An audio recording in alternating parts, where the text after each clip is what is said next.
Russell Inman, and joining us tonight from Ward 9 is Tommy Siam. Tommy, how are you tonight? Good, thanks. How about you? Hey, you know, I'm doing okay. Good, doing okay.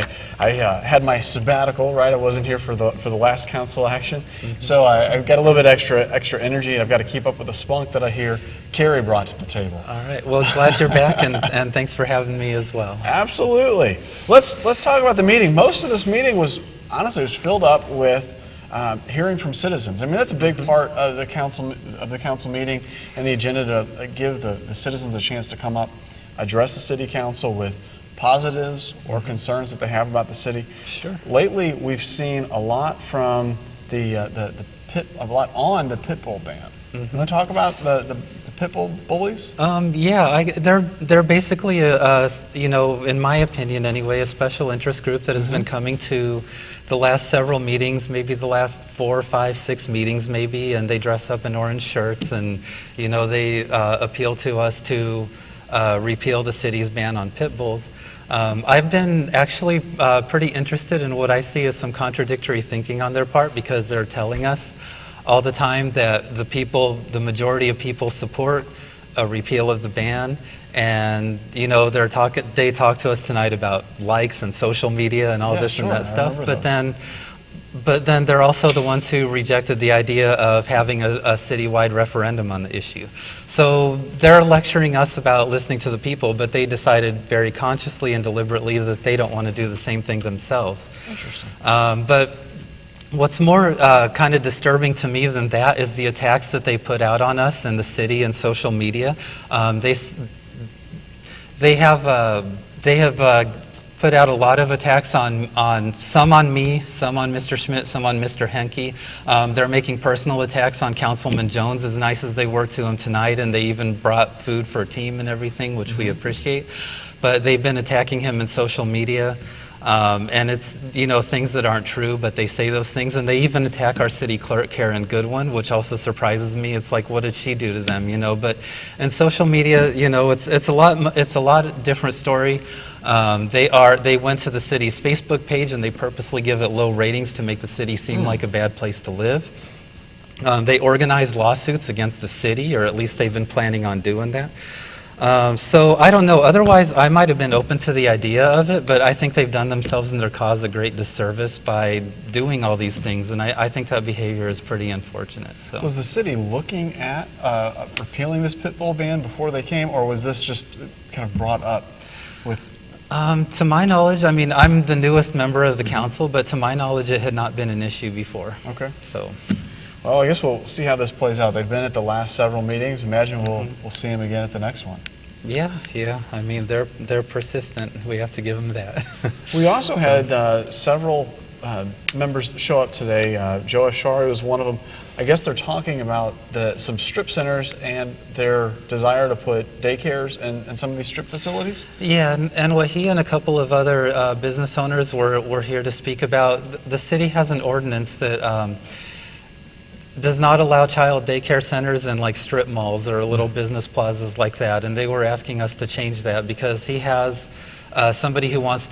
Afshari has somebody who wants to lease one of his spaces as a child daycare center, and you know, so right now the law can't allow that, so he came to us tonight to ask to have that changed as well. So. And Florissant has that prohibited because of traffic and safety issues, being able to drop and pick off children, and yeah, basically, it doesn't. Well, we have to treat everybody the same. I mean, we can't make a special exception for one center, but this particular one is not on a busy street. But in general, these are on very busy streets, and obviously, you don't want to have small children running around and being exposed to danger from traffic and things like that. So that's the reason why that ordinance is in place. So it's something, you know, we may have to give some thought to and see what we can do about that. Okay. The communications is the next piece on our agenda tonight, and most of this, all of this, I guess, was on either the repeal or support of the ban on pit bulls or breed-specific legislation. Yes. No public hearings tonight. That kind of led to a little bit of a shorter agenda. We're not looking at anything new. That is true. Second readings. Let's talk about these. We've got a special use permit for auto centers SBC LLC, they're doing business as Auto Centers Florissant, to allow for the operation of a used vehicle sales business at that location at 1390 through 1400 North Highway 67. And yeah, so what happened tonight, that had already been through a public hearing and everything. Mr. Henke wasn't here, so Mr. Schmidt had added this additional landscaping plan. He amended it with that. Okay. So that went along with part of the ordinance, and it went ahead and passed. So Another one that passed tonight, and then we're going to come back to this one that was postponed. We had a special use permit for Parsons Convenience Store and Gas Station doing business as New Halls Ferry Pit Stop to Colf LLC. They're going to do business as Exxon for the operation of a convenience store.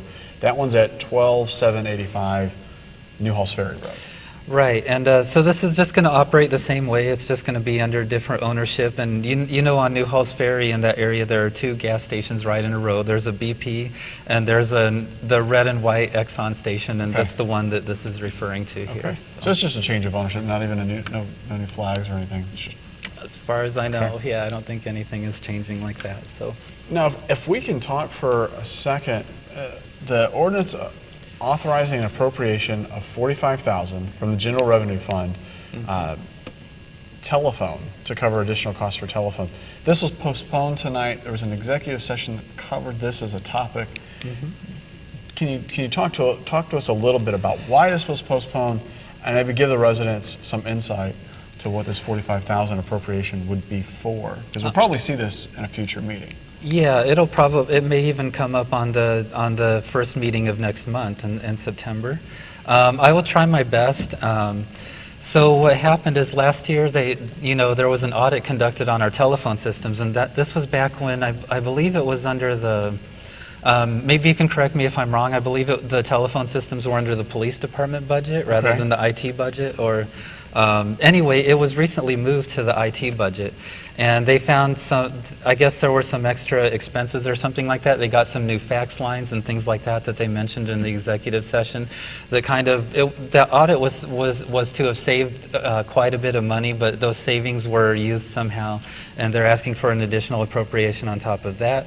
As council members, obviously, we want to be good stewards of the taxpayers' money, so especially this amount and everything, it kind of concerned us. So we had some questions about it that Mr. Lee had drawn up, and we were not able to get the answers to them on time for today's meeting. So in order to have a good amount of time to consider this and make sure we're doing the right thing, we just had it postponed to the next meeting. Okay, so we'll learn more about that next meeting, just to figure out where that shortfall came in the budget.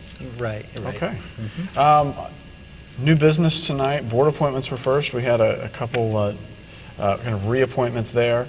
And then we had a request. This one's to keep 2 chickens for Teresa Schmidt, located at 805 Manresa Lane. We get those every once in a while. Yeah. Those are doing okay. The fresh eggs have become pretty popular, haven't they? Right. Bills for first reading, Tommy. We had General Revenue Fund budget for $50,000. This is forfeiture funds.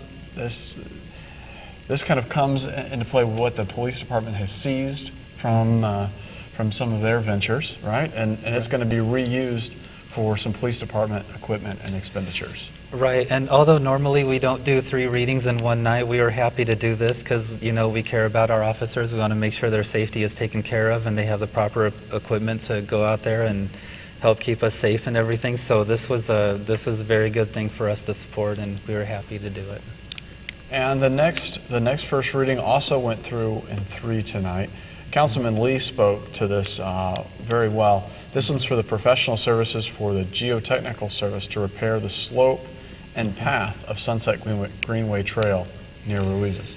Yes, and as was mentioned during the meeting, the monetary amount wasn't in there, but just to be clear, it's $7,500, and it's kind of similar to the slope failure at Walmart that we also had to deal with at a recent meeting, where there's moving mass under the ground, and so it's causing that trail to kind of have problems with stability and things like that. So we do need to have a geotechnical services to come out and look at that and assess what's going to be entailed in repairing it and how much it's going to cost and that sort of thing, so we can make sure we get that taken care of. So. And Greenway Trails will likely be able to come in and help with that, help fund that repair. But we've got to pay for that survey to be done to understand what's needed. Right, I think that's a correct statement. Florissant did the same or similar thing with where the trail failed at Sunset Park near the river, didn't they? Yeah, and I had also heard about that one. I think it was before I was on the council, but yeah, there was a similar thing that happened there as well. So that concluded everything that we had as part of the meeting, Tommy. But some things that you definitely want to note, we've got 2 different council meeting dates for September. Instead of the meeting being on September 12th, it was moved to Tuesday, September 6th, and the meeting normally scheduled for September 26th was moved to Tuesday, September 27th. Those were for... Yes, so normally the meetings are on the 2nd and 4th Monday of the month, as you saw them here. The first one was moved back to September 6th because the week of September 12th there will be a Missouri Municipal League conference here in St. Louis, and some of the council members will be attending that. So we just switched that time, as well as on September 27th. No, I'm sorry, September 26th, there will be a golf tournament for the Florissant Police Department.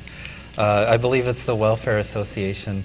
Okay. And so, you know... I'm sure several of the council members will be playing in that to support it. Absolutely. We always love to do that. And so therefore we also had that moved back by a day as well. So. Okay. Well, Tommy, what's going on in your ward? What's going on in Ward 9? Well, there's just the same as usual, I guess. I mean, I'm just trying to go out there and talk to my residents and, you know, address the various concerns and everything that they have.